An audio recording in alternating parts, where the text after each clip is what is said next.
Yeah, I'll probably just save it for another time to get into Adam as a priest and stuff. Although in Romans 5, I talked about how you can tell Paul believed that Adam was immortal.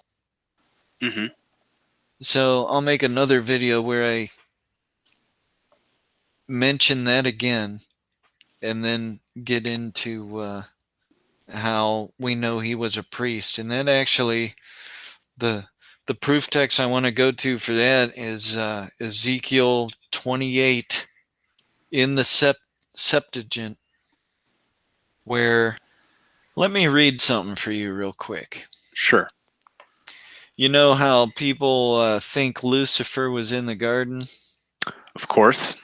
Okay. They thought he was the snake, or manipulating the snake, or the serpent, I should say. That Yep. is the classic view that I think everybody, or almost everybody, sees. Are you into Ezekiel? Yeah. Turn to Ezekiel 28. I've got the Septuagint pulled up, and now I've got the King James pulled up. Okay. Is it verse 11? Moreover, the word of the Lord came unto me, saying, Son of man, take up a lamentation upon the king of Tyre, and say unto him, Thus saith the Lord God, Thou sealest up the sum, full of wisdom, and perfect in beauty. Thou hast been in Eden, the garden of God. Every precious stone was thy covering, the sardius, topaz, and the diamond, the beryl, the onyx, and the jasper, the sapphire, the emerald, and the carbuncle, and gold. The workmanship of thy tabrets and of thy pipes was prepared in thee in the day that thou wast created. Thou art the anointed cherub that covereth, and I have set thee so. Thou wast upon the holy mountain of God. Thou hast walked up and down in the midst of the stones of fire. Thou wast perfect in thy ways from the day that thou wast created, till iniquity was found in thee. By the multitude of thy merchandise they have filled the midst of thee with violence, and thou hast sinned. Therefore I will cast thee as profane out of the mountain of God, and I will destroy thee, O covering cherub, from the midst of the stones of fire. So, that is how the Masoretic text reads. So here then is the Septuagint, and tell me if you notice a difference. And the word of the Lord came to me, saying, Son of man, take up a lamentation for the prince of Tyre, and say to him, Thus saith the Lord God, Thou art a seal of resemblance and crown of beauty. Thou wast in the delight of the paradise of God. Thou hast bound upon thee every precious stone, the sardius and topaz, and emerald and carbuncle, and sapphire and jasper, and silver and gold, and ligure and agate, and amethyst and chrysolite, and beryl and onyx. And thou hast filled thy treasures and thy stores in thee with gold. Now, do you notice a little difference there? I noticed a little bit of a difference, I think, in the end of verse 12, and I noticed there was a heck of a lot more minerals mentioned. Yeah. Now, in the Septuagint, they correctly preserved, this would be the original reading here, and all 12 stones of the high priest's breastplate are named. And that is what's referred to here, the breastplate of the high priest. Okay? Okay. You lose that a little in the Masoretic text. I mean, scholars know that 9 out of 12 are mentioned there, and of course they know the Septuagint has the rest of them, and so most people are like, the original readings in the Septuagint, you know, it's a reference to the breastplate, the high priest. Okay, so I'll keep reading here. Now this is where it gets real interesting, man. From the day that thou wast created, thou wast with the cherub. I set thee on the holy mount of God. Thou wast in the midst of the stones of fire. Thou wast faultless in the days, from the day that thou wast created until iniquity was found in thee. Of the abundance of thy merchandise thou hast filled thy storehouses with iniquity, and hast sinned. Therefore thou hast been cast down, wounded from the mount of God, and the cherub has brought thee out of the midst of the stones of fire. Do you notice the difference there? I noticed in verse 16, cast you out wounded. Was that it? Well, the difference is it says with the cherub.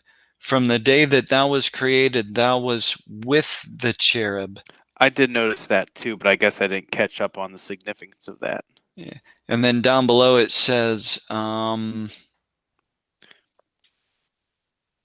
hast been cast down wounded from the mount of God, and the cherub has brought thee out of the midst of the stones of fire.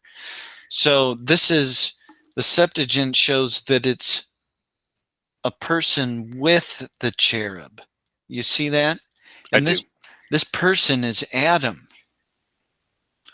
It's Adam in the garden. He's the priest in the garden with angelic presence in the garden.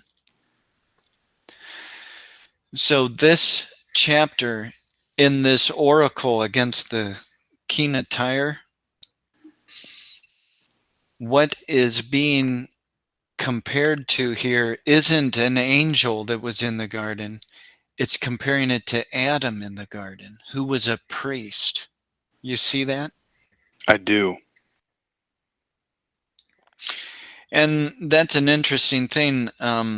It's actually something that comes up in theological discussion on Satan, because when people discuss this Satan being who is like the leader of the rebellious angels in classic thought, the two verses that are brought up is Isaiah 14 and Ezekiel 28, these oracles against foreign kings.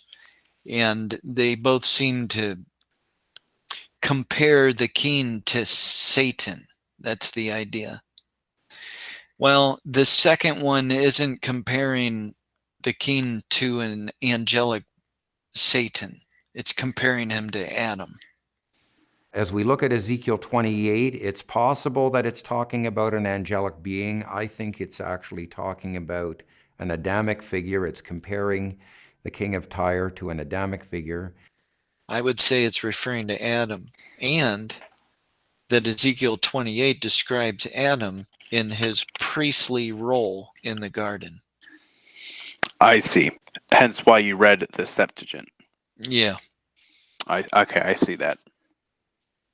Yeah. But this is a major verse for showing that Adam was a priest. And Jews look at this chapter this way, Ezekiel 28. They think it's describing Adam, They don't think it's describing the cherub. So it's interesting it refers to a cherub in the garden, though.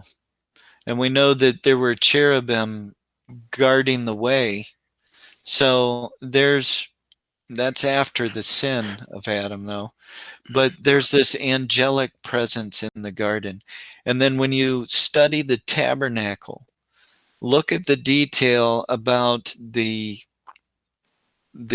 textile, the fabric curtain they would use as a tarp to cover the housed area before they put the final leather covering on.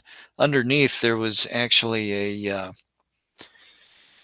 fabric cover, and it had cherubim all over it.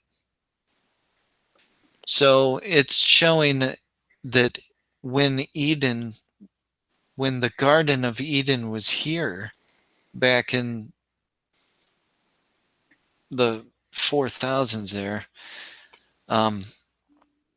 there was an angelic presence there, Mm-hmm. And Jacob might be describing this concept when he sees a stairway to heaven and divine beings ascending and descending. He's having a revelation that shows this garden on earth. So, the axis mundi.